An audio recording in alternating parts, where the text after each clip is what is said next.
Hello, and welcome to another update video on Bitcoin. We want to start the day here on the forexfactory.com website because today we've got some interesting metrics coming up, some data. It's going to be released, and it's going to be CPI, CPI month over month, year over year core CPI, and the forecast at the moment is for year over year 2.6%. Month over month, 0.3%, and core CPI as well, 0.3%. So basically, forecast would be an increase from the previous period.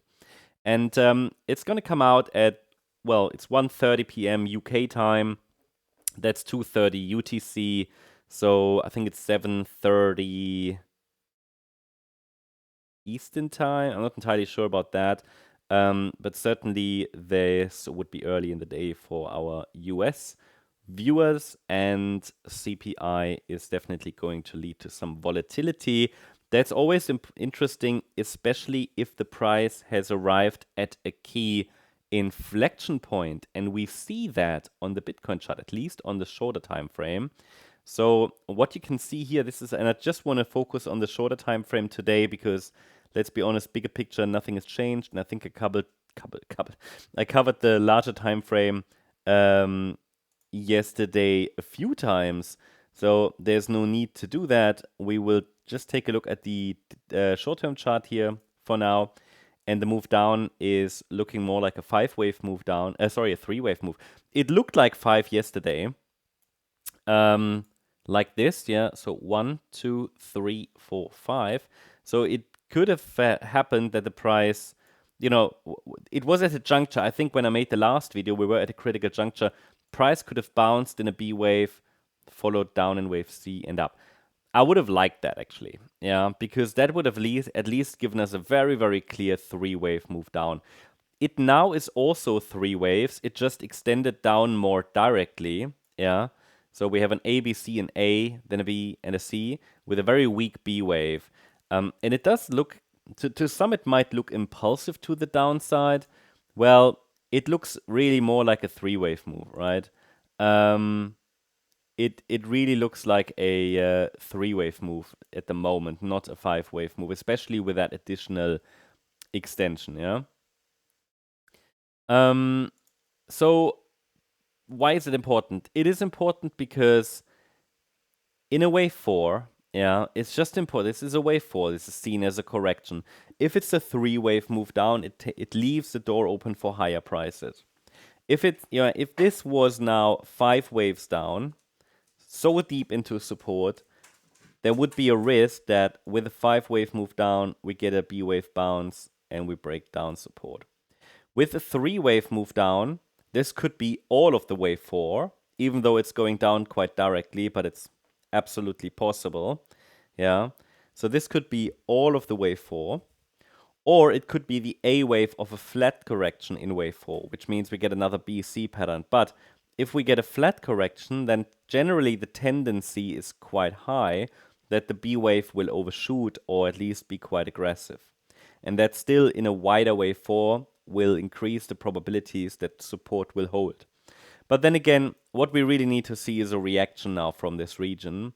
I'd really like to see a reaction here from this region. I mean, the market can stomach one more low, but really what shouldn't happen is much further downside from here. Maybe one more low, but the closer we get now to that 50% retracement, the more problematic it might be, because it would indicate some weakness, and normally Bitcoin doesn't really like to correct that much in a wave 4 correction. Yeah, so that's just something to be very much aware of. I'm now watching if the bulls can show up in this region.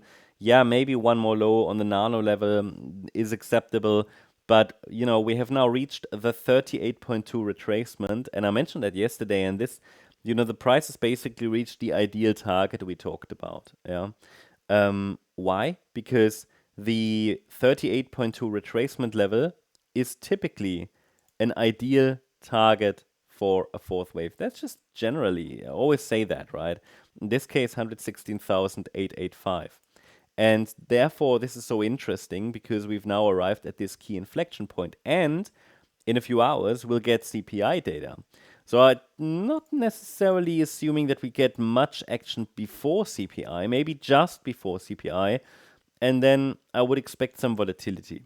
But maybe we'll get a resolution to all of this today with the metrics that are coming out, the data that's going to be released. So there could be some action here today. I think it will be an interesting day. With that information here, the levels should all be clear. 115K is the key support level that must hold to keep an overall bullish wave count intact in an impulse. Any break below 115K will not necessarily be bearish yet, but I'd say it would already be deeper than I'd really like it.